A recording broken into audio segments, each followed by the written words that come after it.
నమస్తే, నేను మీ బోస్ కుమారి. జగన్మోహన్ రెడ్డి గారు ఏపీఎన్ రాధాకృష్ణ గారికి డైరెక్ట్ గా వార్నింగ్ ఇచ్చినటువంటి పరిస్థితి అయితే క్లియర్ గా తెలుస్తుంది. మేము అధికారంలోకి వచ్చిన తర్వాత ప్రతి స్టేషన్ కి తిప్పుతాము అనేటువంటి విధంగా ప్రస్తావిస్తూ, ప్లస్ ఏ చిన్న పోస్ట్ పెట్టినా కూడా మా సోషల్ మీడియాలో ఉన్నటువంటి పిల్లలను తీసుకెళ్లి అరెస్ట్ చేస్తున్నారు, కొడుతున్నారు. మేము అధికారంలోకి వచ్చిన తర్వాత ఏపీఎన్ రాధాకృష్ణ గారు కూడా అలాగే చేస్తాం అనేటువంటి విధంగా, అంటే స్టేషన్ కి తిప్పి అనేటువంటి విషయాన్ని కూడా తిప్పి కొడదాం అనేటువంటి విషయాన్ని రెండింటిగా చీల్చి పక్కగా చెప్పినట్లుగా అయితే అనిపిస్తోంది. అది ఆయన వాళ్ళ పార్టీకి పర్సనల్ మీటింగ్ లో ప్రస్తావించినటువంటి పరిస్థితులు అయితే ఉన్నాయి. ఇది ఎందుకు ఆయన ప్రస్తావించాడు అనేటువంటి విషయం మనకు తెలిసి చూస్తే, ఏపీఎన్ ఆయన వీకెండ్ బై ఆర్కే ఆ ప్రోగ్రామ్ లో వైసీపీకి సంబంధించినటువంటి మహిళల్ని కించపరిచాడు అనేటువంటి విధంగా వైసీపీకి సంబంధించిన వ్యక్తులు, రోజా గారు కావచ్చు, లేకపోతే మిగతా వైసీపీకి సంబంధించిన నాయకులు కావచ్చు, వీళ్ళందరూ కూడా ఏ విధంగా ధర్నాలు చేశారు అనేటువంటి విషయం క్లియర్ గా తెలుసు. దాంట్లో ఆయన ప్రస్తావించేటువంటి ఏకైక విషయం ఏంటంటే, మామూలుగా జగన్మోహన్ రెడ్డి గారు ఈ మావిగన్ అనేటువంటి కాన్సెప్ట్ తీసుకొచ్చారు. ఆయన ఫస్ట్ లో అమరావతి కావాలన్నాడు, ఆ తర్వాత వద్దన్నాడు, తర్వాత 3 రాజధానులు అన్నాడు, ఆ తర్వాత 3 రాజధానులు కూడా కాదు వైజాగ్ క్యాపిటల్ అన్నాడు, ఆ తర్వాత ఇప్పుడేమో మావిగన్ అనేటువంటి ఒక అంశాన్ని తీసుకొని వచ్చాడు. అమరావతికి సంబంధించి సర్వనాశనం చేసినటువంటి విధానం అయితే ఉంది. ప్లస్ ఏంటంటే, ఒక రాజధానికి 2 లక్షల కోట్లు అవుతాయి అని చెప్పేసి అంటున్నాడు. మరి 3 రాజధానికి ఎంత అవుతుంది? ఏది పట్టించుకోలేదు. ఆయన ఏ టైంలో ఏ మాట మార్చినా కూడా వైసీపీ సంబంధించిన శ్రేణులు దాన్ని ఓకే అంటారు కొంతమంది. ఆయన నందంటే నంది అంటారు, పందంటే పంది అంటారు. అలాగే వైసీపీకి సంబంధించిన కార్యకర్తల వైఫ్ వాళ్ళు కాదు అని అంటే, మీ వైఫ్ కాదు అంటే కాదు అని అంటారు అంటే ఆ పదాన్ని తీసుకొచ్చాడు. దాని వల్ల ఈ ఆగ్యంతా జరుగుతున్నటువంటి పరిస్థితి క్లియర్ గా తెలుస్తుంది. దీంట్లో మనం అర్థం చేసుకోవాల్సిన విషయం ఏంటంటే, వైసీపీ పార్టీకి సంబంధించినటువంటి వ్యక్తులు ఖచ్చితంగా అంటే ఆడవాళ్ళు, ఇంట్లో ఉన్నటువంటి ఆడవాళ్ళని మాట్లాడితే ఏ రకమైనటువంటి బాధ కలుగుతుంది అనేటువంటి ఇప్పటికైనా అర్థమైందా? లేక అదే విషయాన్ని కావాలని పబ్లిష్ చేసి హైప్ తెచ్చుకొని కూటమిని బ్లేమ్ చేసేటువంటి విధంగా ఇంకా ఓట్ బ్యాంకింగ్ రాజకీయం ఆడుతున్నారా అనేటువంటి విషయాన్ని మనం అర్థం చేసుకోవాలి. నేనేం చెప్పాను మీకు అర్థమైంటుంది.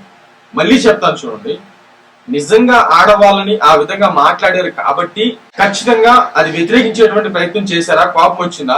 లేకపోతే ఆ విషయాన్ని అడ్డం పెట్టుకొని ఓట్లు సంపాదించుకొని ప్రజల్లో సింపతి గెయిన్ చేసుకొని రాబోయేటువంటి ఎలక్షన్స్ లో గెలవడానికి ఈ యాగి అంతా చేశారా అనేటువంటి విధంగా అయితే మాత్రం ఖచ్చితంగా జనం అయితే ఆలోచించాలి. ఎందుకు ఈ మాట మాట్లాడుతున్నానంటే, నేను నాకు సంబంధించిన విషయం ఎందుకు మాట్లాడుతున్నానంటే, ఏపీఎన్ రాధాకృష్ణ గారు నిజంగా తప్పు మాట్లాడారంటే ఖచ్చితంగా జర్నలిజానికి దానికి సంబంధం లేదు. వాస్తవం నందంటే నంది, పందంటే పంది అంటారు అనేటువంటి విధంగా అంతవరకు ఓకే.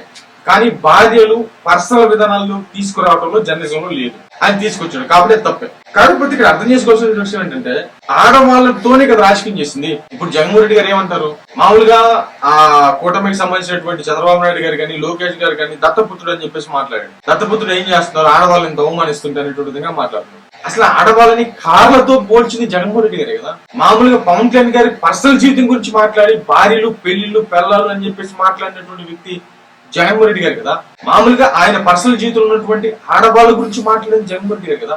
ఆ స్టేజ్ లో ఉండి మరి ఆ రోజు వైసీపీకి సంబంధించిన కార్యకర్తలకి ఆడవాళ్ళ యొక్క మనోభావాలు గుర్తు రాలేదా? ఆ రోజు రోజా గారు ఎక్కడికి వెళ్ళారు? రోజా గారు ఖచ్చితంగా మాట్లాడలేదు కదా రోజు. అందుకే నేను అంటుంది ఏంటంటే, దీన్ని ఓట్ బ్యాంకింగ్ రాజకీయంగా మలుచుకుంటున్నారా అని. ఇప్పుడు భువనేశ్వర్ గారికి సంబంధించి ఇండో అసెంబ్లీలో నీచంగా దొరికిలాడటం, లోకేష్ గారి పుట్టుక గురించి మాట్లాడారు, నీచంగా మాట్లాడారు. ఆ రోజు ఆడవాళ్ళకి సంబంధించిన హక్కులు గుర్తురాలేదా? ఆడవాళ్ళని కించపరుస్తున్నారు అనేటువంటి విధం ఇప్పుడు రెచ్చిపోయేటువంటి వాళ్ళకి అర్థం కాలేదా? నెంబర్ 2 ఏంటంటే, సరే మిగతా వాళ్ళందరినీ తీసేయండి, పక్కన భువనేశ్వర్ గారు, లేకపోతే బ్రాహ్మణి గారు, లేకపోతే పవన్ కళ్యాణ్ గారికి సంబంధించినటువంటి వాళ్ళు, లేకపోతే చిన్న పిల్లలు, అసలు పవన్ కళ్యాణ్ గారి ఆడబిడ్డలు, చిన్న ఆడబిడ్డలను కూడా నీచంగా మాట్లాడేటువంటి సందర్భాలు సరే ఇవన్నీ తీసి పక్కన పెడదాం. మరి సొంత చెల్లి సంగతి ఏంటి? సొంత చెల్లెల్ని పసుపు చెరగట్టుకు చంద్రబాబు నాయుడు గారి దగ్గరికి వెళ్ళామని చెప్పేసి జగన్మోహన్ రెడ్డి గారే ప్రస్తావించలేదా? ఎల్లని ఉమ్మని దెమ్మని చెప్పేసి మామూలు షర్మిల గారిని ప్రస్తావించలేదా? ఇటీవల కూడా కంటి పెట్టారు షర్మిల గారు. అదే ఒక చెల్లిని అంత నీచంగా ఎవరో తిట్టారు, భయంకర నీచంగా తిట్టించారు. అసలు అది మామూలు భాష కాదు అసలు.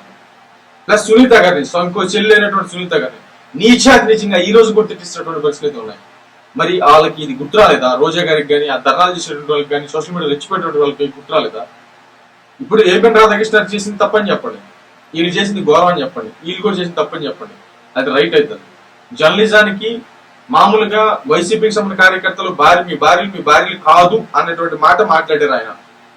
మరి వీటన్నిటికి సమాధానం, వీటికి మాత్రం ఎవరికి కోపాలు రాలేదు, ఎవరికి ఎవరికి వ్యతిరేకత కనిపించలేదు, దీనికి మాత్రం వ్యతిరేకత కనిపించింది. నేను ఏపీ రామకృష్ణ గారిని వెనకేసుకుని రావట్లేదు. ఖచ్చితంగా ఆయన మాట్లాడినటువంటి జర్నలిస్ట్ విధానానికి అది ఖచ్చితంగా దూరం అది. దాన్ని కలపడం అనేది తప్పే ఖచ్చితంగా. అంతకంటే ఘోరాది ఘోరమైనటువంటి పరిస్థితులు కదా ఇప్పుడు జరిగింది, అప్పుడు జరిగింది, ఇప్పుడు కూడా జరుగుతుంది కదా షర్మిల గారి మీద, ఇప్పుడు కూడా జరుగుతుంది కదా. మరి దానికి ఎవరేం సమాధానం చెప్తారు?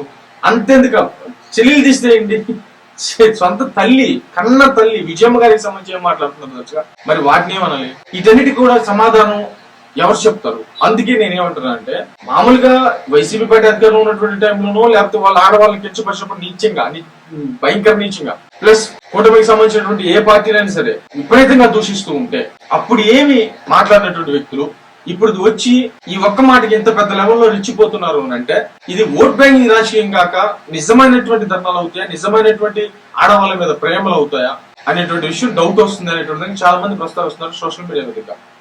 ఇక్కడ ఫైనల్ కంక్లూజన్ ఏంటంటే, వైసీపీ పార్టీ అధికారంలో ఖచ్చితంగా రావడం కోసం 9 నవరత్నాలు అనేటువంటి దాన్ని తీసుకొచ్చి అమరావతిని ఏ విధంగా అయితే నాశనం చేసిందో, నిజం చెప్తున్నాను నేను, ఒక ఇంటిలో ఉద్యోగం వస్తే ఆ కుటుంబం బాగుపడుతుందా, లేకపోతే ఒక పథకం ఇస్తే ఆ కుటుంబం బాగుపడుతుందా? ఇది ఇది ఇది ఖచ్చితంగా ఆత్మ పరిశీలన చేసుకోవాలి. ప్రతి ఒక్కరు చేసుకున్నారు ఆల్రెడీ, అందుకే జగన్మోహన్ రెడ్డి గారు నోటిచ్చారు. ఖచ్చితంగా నవరత్నాలు చేయడానికే అమరావతిని నాశనం చేశారు జగన్మోహన్ రెడ్డి గారు, ఇది మాత్రం ఖచ్చితంగా వాస్తవం. అలాగే ఎలాగైనా అధికారంలో రావడం కోసం, ఈసారి ఎలాగైనా సరే అధికారంలో రావడం కోసం ఏ చిన్న విషయాన్నైనా సరే వాళ్ళు చేసిన దేన్నైనా సరే పక్కకి నెట్టేసి, వాళ్ళు మిగతా వాళ్ళది అంటే దాన్ని ఏదో అంటారు, అంటే మనం 1 వేలు చూపిస్తే అవతల 3 వేలు ఉంటాయి కదా, ఆ వేలుని చూపించేసి అధికారం రావడానికి ప్రయత్నిస్తున్నారు అనేటువంటి విషయాన్ని గమనించాల్సిన అవసరం ఉందనేది చాలా మంది ప్రస్తావిస్తున్నారు. మరేమంది